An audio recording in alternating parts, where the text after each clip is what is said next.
AI हर sector industry को differently evolve कर रहा है। इसी तरह एक इंडिविजुअल एम्प्लॉय पे एआई का क्या इम्पैक्ट है, इसका बहुत ज़्यादा रिलेशन इस बात से है कि आप अपने करियर के किस स्टेज में हैं। तो आज की डिस्कशन इसी पे बेस है ताकि आप इन्फॉर्म्ड रहें और इस चेंजिंग जॉब मार्केट को बेटर वे में रिस्पॉन्ड कर सकें। तो पहले हम देखते हैं कि करियर की कितनी स्टेजेस हैं। मेरे एक्सपीरियंस के मुताबिक हम किसी के भी करियर को 5 स्टेजेस में डिवाइड कर सकते हैं।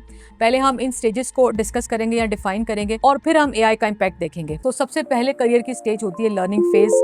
ये किसी के भी करियर का स्टार्टिंग पॉइंट होता है, इसको हम एंट्री लेवल भी कहते हैं और इसमें प्राइम फोकस होता है सीखना, जैसे वर्क एथिक्स को लर्न करना, स्किल्स बिल्ड करना या इंडस्ट्री एक्सपोजर लेना। लर्निंग फेज के बाद आता है ग्रोथ फेज। इसमें आप कंट्रीब्यूट करना स्टार्ट करते हैं, टास्क को इंडिपेंडेंटली कंप्लीट करते हैं और काइंड ऑफ मसल फ्लेक्सिंग होता है कि आप में कितना दम है। ग्रोथ फेज के बाद आप थर्ड करियर स्टेज में चले जाते हैं, जिसको सीनियर लेवल कह सकते हैं। इसमें आपका अपना एग्जीक्यूशन में रोल कम हो जाता है, ज़्यादा मैनेजमेंट की तरफ आ जाते हैं, जिसमें क्वालिटी, टाइमलाइंस, आउटकम्स को इंश्योर करना, जैसे डिपार्टमेंट्स हैं, टीम्स हैं, उनको हेड करना, लीड करना। तो फोर्थ स्टेज ऑफ करियर है लीडरशिप लेवल, जिसमें आप एग्जीक्यूशन और ऑपरेशनल मैटर से निकल के बिग पिक्चर थिंकिंग में शिफ्ट हो जाते हैं। इसमें आप स्ट्रेटेजिक और analytical thinking, vision, decision making, company को डायरेक्शन देना, आप इस तरह के कामों में एंगेज होते हैं। करियर की जो फिफ्थ एंड लास्ट स्टेज होती है where someone could reach is legacy, जिसमें आप ऑलरेडी बहुत ज़्यादा अचीव कर चुके होते हैं, आपका बहुत ज़्यादा एक्सपीरियंस और नॉलेज होता है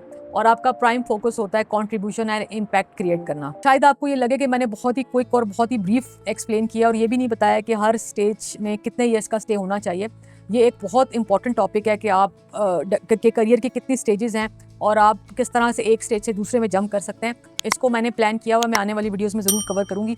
अभी मैंने ब्रीफ इसलिए बताया कि हमारी वीडियो का ये टॉपिक नहीं है, बट आई होप कि मैंने जितना एक्सप्लेन किया है उससे आप रिलेट कर सकते हैं कि आप करियर के किस स्टेज में हैं। तो आगे डिस्कशन को सपोर्ट करने के लिए एक क्विक सा रिव्यू कर लेते हैं कि एआई से क्या क्या टास्क हो रहे हैं, कितनी ऑटोमेशन हो रही है। वो सारी जॉब्स जिनमें हम कंप्यूटर पे, लैपटॉप पे या मोबाइल पे इनपुट कर रहे थे और हमें मशीन से आउटपुट मिल रहा था, वो सारी जॉब्स इफेक्ट होंगी, चाहे वो आज हो, आफ्टर 6 मंथ्स हो या फ्यूचर में हो। अब कॉन्वर्सेशनल यूजर एजेंट्स हैं, ये एआई सिस्टम्स हैं, they can take control of your computer and they can see and understand what is happening on a computer screen और फिर ये आपका 60% काम कर सकते हैं। ये जो एआई और रोबोट्स का कॉम्बो है ये बहुत ही डेंजरस होने वाला है।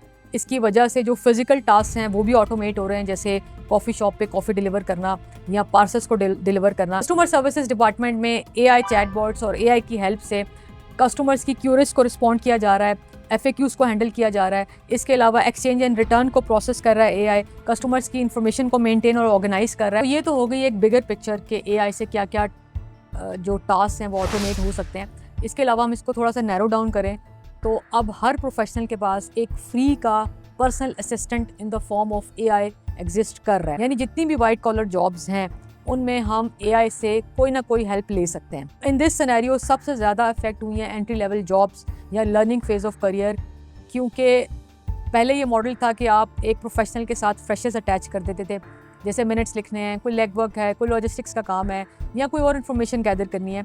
अब वो सारा काम जो है वो एआई से इन सेकेंड्स या मिनट्स में हो रहा है। तो अब आपको अनट्रेंड फ्रेशर्स की ज़रूरत नहीं है, क्योंकि स्टाफ को हायर करना भी कॉस्ट है, उसको रिटेन करना भी एक कॉस्ट है। और क्यों करें जब वही सारे काम आपको एआई करके दे रहा है। तो इसकी काउंटर स्ट्रैटेजी ये है कि जो भी फ्रेशर्स हैं, जॉब ढूंढ रहे हैं या ग्रेजुएट होने वाले हैं, they need to be more refined, polished, composed, skilled. अब आप बिल्कुल रॉ नहीं रह सकते। दूसरी स्ट्रैटेजी ये है कि आप अपने स्किल्स को डाइवर्ट करें टुवर्ड्स एआई। अगर आप कर सकते हैं, बहुत सी नई जॉब्स आने वाली हैं, जैसे एनएलपी इंजीनियर्स हैं, एआई रिसर्च साइंटिस्ट हैं, एआई डेवलपर्स हैं, एआई ऑटोमेशन इंजीनियर्स हैं या एआई प्रोडक्ट्स बना के आप लॉन्च भी कर सकते हैं खुद से। तो इस तरह से नई जो जॉब्स क्रिएट हो रही हैं या जो एआई से रिलेटेड हैं, आप वो एक्सप्लोर करें और देखें कितनी पॉसिबिलिटी है कि आप अपने स्किल्स को या अपनी क्वालिफिकेशन को डाइवर्ट कर लें। सेकंड और थर्ड करियर स्टेज को, जिसमें मिड लेवल और सीनियर लेवल आता है, उसको हम इकट्ठा डिस्कस करेंगे।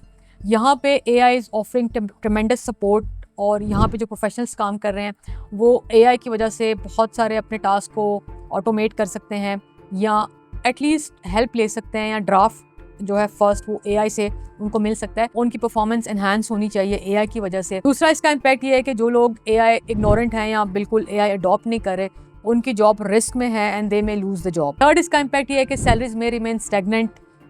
बड़ा सिंपल है इसको समझना कि जो टास्क आप पहले 20 आवर्स में कंप्लीट कर रहे थे, उसी सेम टास्क को आप AI ऑटोमेशन या AI की हेल्प से 3 या 4 आवर्स में कंप्लीट कर रहे हैं। तो एज अ रिजल्ट आपके जो मैन आवर्स हैं वो कम हो रहे हैं, जिसकी वजह से आपकी सैलरी इफेक्ट होगी। इसके अलावा जो लोग डेली रेट पे थे या कंसल्टेंट थे या एज अ फ्रीलांस कर रहे थे या सर्विसेज प्रोवाइड कर रहे थे, तो उन पे भी इसी तरह इफेक्ट होगा। ज़ाहिर है जो काम पहले जिसके लिए वो 10 दिन चार्ज कर सकते थे, अब वही उसको 3 या 4 दिन चार्ज करेंगे, तो उनकी सैलरी भी इस तरह से इफेक्ट होगी, स्टेगनेंट रहेगी या कम भी हो सकती है। तो इसको काउंटर कैसे करना है, वो इस तरह से कि adopt and learn AI as much as you can, ताकि आप अपने मैन आवर्स को, आप अपने डेज को जस्टिफाई कर सकें। दूसरी स्ट्रेटजी हो सकती है कि आप अपने स्किल्स को डाइवर्सिफाई करें, न्यू स्किल्स ऐड करें।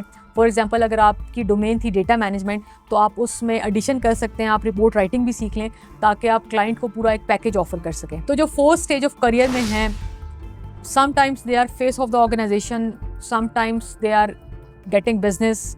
उनके नेटवर्क्स होते हैं, उनके पास एक रिच नॉलेज एक्सपीरियंस होता है, उनके पास इंस्टीट्यूशनल मेमोरी होती है, कंपनी की हिस्ट्री होती है, तो उनको लूज़ करना can be heavy on the organisation. जो लोग इस फेज़ ऑफ करियर में हैं, मुझे लग रहा है वो सेफ़ हैं, उस तरह से उनको AI इम्पैक्ट या अफेक्ट नहीं करेगा। हो सकता है सैलरीज उस रेशो में ना बढ़ें जैसे पास्ट में बढ़ रही थी। अगर आप इस करियर के स्टेज में हैं तो आई वुड सजेस्ट कि you should master AI automation and AI solutions. दूसरी मेरी सजेशन ये है कि आप रिजल्ट्स पे या बिजनेस पे फोकस करें और नंबर्स को क्लोजली मॉनिटर करते रहें कि कंपनी का जो रेवेन्यू है या प्रॉफिट है वो ना कम हो। तो जो लास्ट स्टेज ऑफ करियर है, यहाँ तक वैसे भी बहुत ही कम लोग पहुँचते हैं, तो AI से यहाँ कोई डेंजर नहीं है। In fact AI will multiply there powers and productivity. I hope आज की वीडियो यूजफुल थी और आपने इससे कुछ ना कुछ लर्न किया।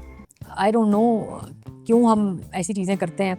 पूरी दुनिया में मुसलमान हैं, लेकिन जो पाकिस्तानी हैं उनको हर चीज़ का कोरिलेशन रिलीजन से बनाना है, ऐसी कंट्रोवर्शियल चीज़ें निकालनी है। That's really disappointed. मुझे बहुत बुरा लगा ये देख के, ये इसका टाइटल देख के मैंने इस पर क्लिक नहीं किया। बट एक टेक्नोलॉजिकल एडवांसमेंट है, आप उसको लर्न करें, अपने बेनिफिट के लिए उसको यूज़ करें। आई रियली वांट कि हम न्यूट्रल ग्राउंड्स पे चीज़ों को देखें, एक कंस्ट्रक्टिव डिस्कशन करें। आप एक इम्प्रेशन देते हैं पूरी दुनिया को, और आई डोंट नो कब हम इन चीज़ों से निकलेंगे, थोड़ा मैच्योर होंगे। आपका कोई डिफरेंट ओपिनियन है या अगर आप एग्री कर रहे हैं तो मुझे बताइएगा आपकी क्या थॉट्स हैं। Thank you so much for watching the video. I will see you in the next one.